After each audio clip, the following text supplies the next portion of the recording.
Hi, happy Wednesday. Welcome back to the channel. It's Larry here coming to you with another, I would say, iconic classic, In the Air Tonight by Phil Collins.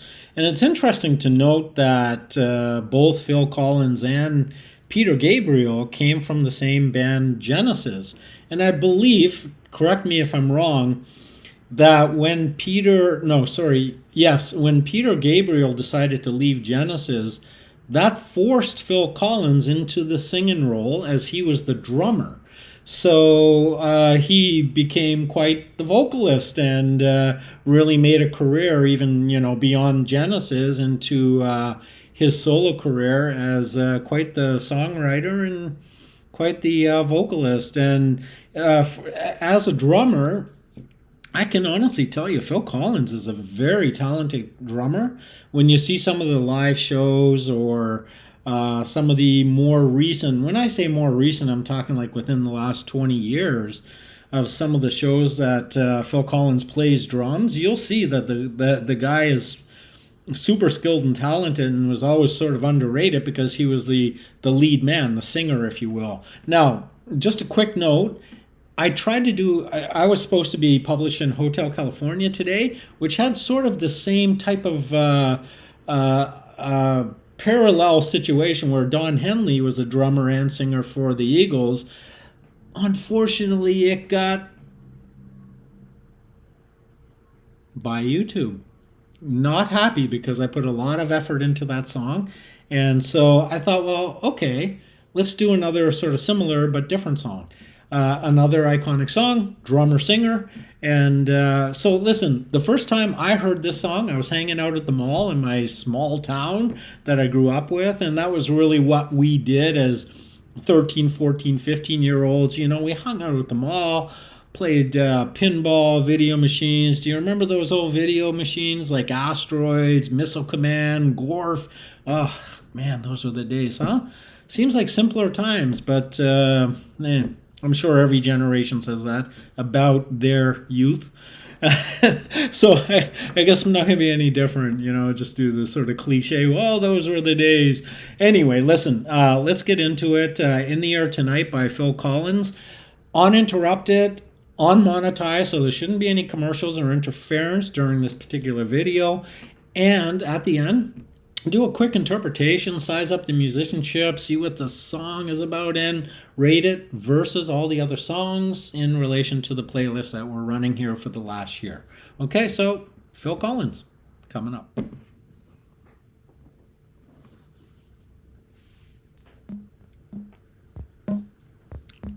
Speaking of drumming, it's like a synthesized drum beat so far.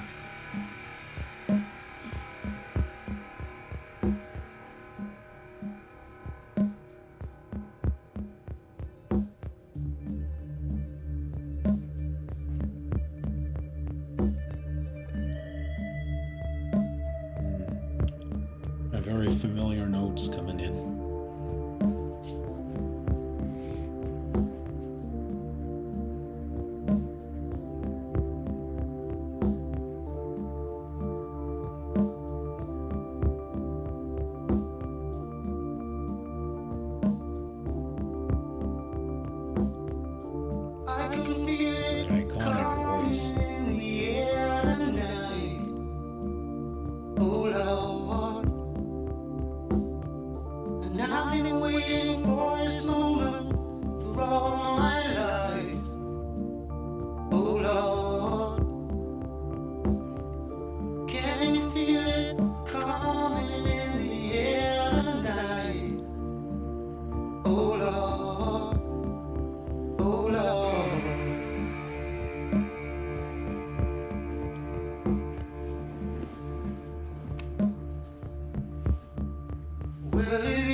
big is coming.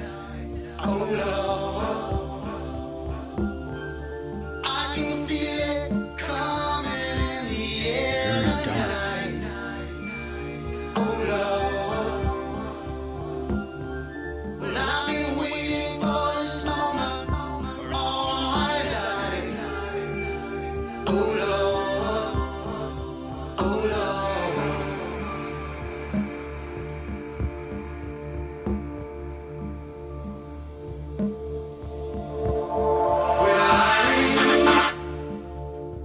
I remember, don't worry. How could I ever forget? It's the first time. The So last foreboding, time just we constant ever in the met. background.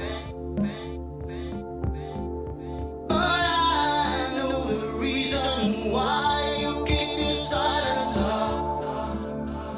No, you don't fool me. The hurt doesn't show, but the pain still grows. Some strangers to you and me.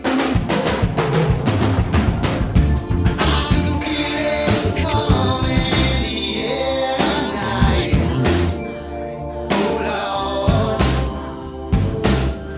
well I've been waiting for this moment for all my life. Oh Lord, I can feel it in the air tonight. Oh Lord, oh Lord, well I've been waiting for this moment for all my life.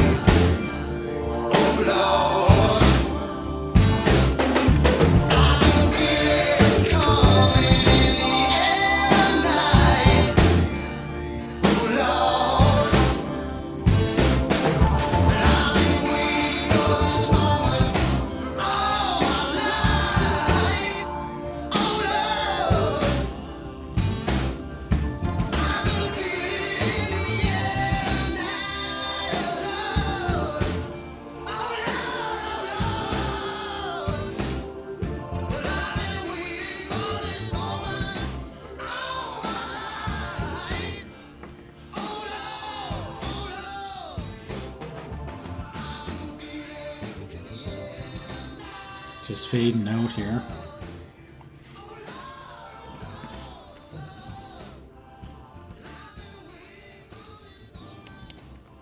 Let's stop it there. Well, that's a much deeper song than I had anticipated. Certainly, it was a very popular song while I was growing up, and it was played all the time on the radio. Like I said, I heard it over the speakers in the mall that I was hanging out with one day, and I heard the drums come in heavy, and I thought, oh, that's kind of cool, and but let's just talk a little bit, take a minute here and try to figure out what this song is about. First of all, the mood of the song was very foreboding and suggestive with the lyrics are sort of something's coming, something very dark is coming, and all the sort of synthesized sort of keyboard stuff in the background was hitting some of those very dark notes. And so there's this anticipation of something coming in the air of the night or at night. And there was some reference in the words there, and I really would like to take a reading of this song because it does confuse me somewhat, but let's trudge through it regardless. I think it said there was some reference there. If you were drowning, I wouldn't lend you a hand. And the drowning man syndrome, like a quick sidebar here, is if someone's drowning in a river that's moving and they reach their hand out to you like save me, the general consensus is if you reach down to grab that person, you're going to go into the river too, because the power of the water will pull you both down. And I can't help but think of that reference and listening to the song. However, I don't think this is a song about somebody standing by and watching someone drown. I don't think it's about that. although the symbolism is there. So I've got to think that this is.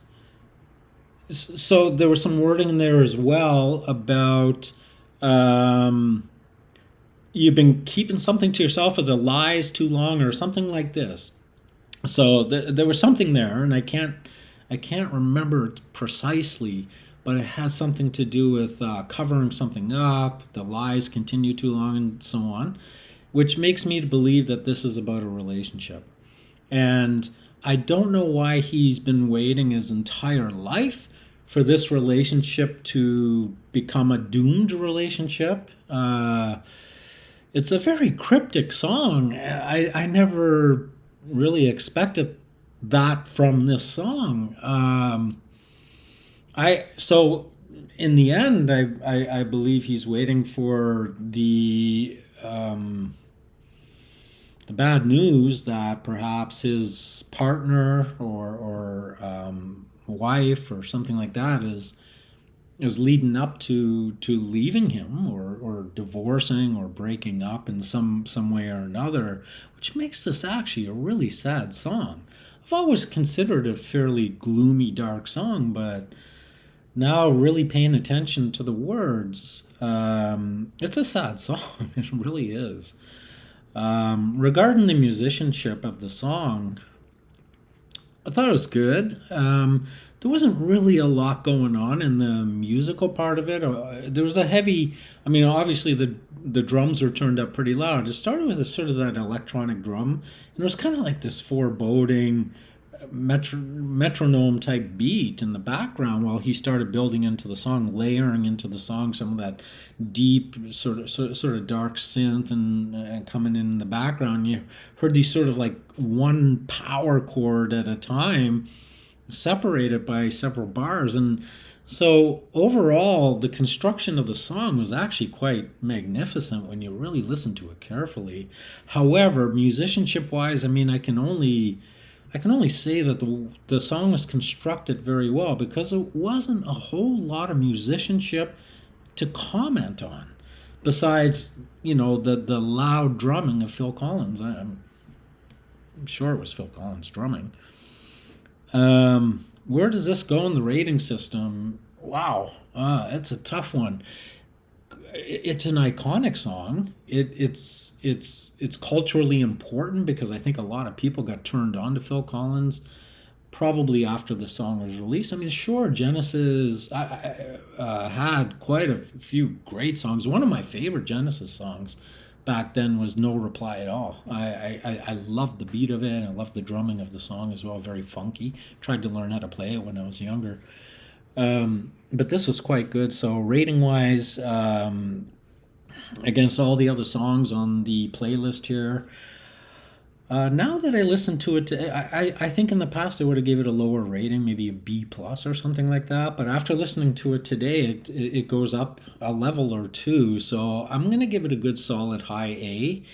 The composition of the song, the production of the song, the storytelling, the mood setting of the entire production, I think was very, very well done. And my hat's off to Phil Collins for creating something like this. It's there's no reason to doubt why this is such an iconic and such a listenable piece of work. So I think I'm going to add it to my. I have an easy listening playlist on Spotify, and I think I'm going to add that to my. I'm going to add that to my list today. So that's the fun of this channel, and for myself, just revisiting these songs after a long time not hearing them is really cool, because deriving the new meaning to these songs and assigning sort of a different, opinion in a sense, or feeling about the song has been something very profound on this journey here on the channel. So I'll continue to be unmonetized here, because I don't do this to be a YouTuber. I do it just for fun. Okay, guys, I really encourage you, please leave a comment about this song or any other songs. If you liked the content here today, please give me a thumbs up. If you didn't like the content, I would ask you kindly not to give it a thumbs down, because it is a very small channel. And not being monetized. YouTube is kind of cutting my algorithm down a little bit. It's just one of the things they do. They're now limiting the types of songs I can play here on the channel because they want to monetize those videos. They want to monetize the content. And so I'm getting a lot of stuff blocked. So I'm having to put in maybe 1 or 2 or 3 videos just to get one out to you guys. So it's a lot of work. And I appreciate if you give it a thumbs up and help the channel a little bit because frankly it's small and the algorithms are not really helping it too much. But anyway, that being said, look, wherever you are, whoever you are, have a great day. I know we're going through a lot of crap in this world today, but hey, try to stay peaceful and calm. Don't get into these internet fights on Facebook and X and so on and so forth. My God, I check into some of those social media platforms. I'm out in 5 seconds flat. It's just like, whoa, this stuff is too dark. And anyway, I'll see you next week, Wednesday, 3:15 Eastern Time. Have yourself a wonderful day.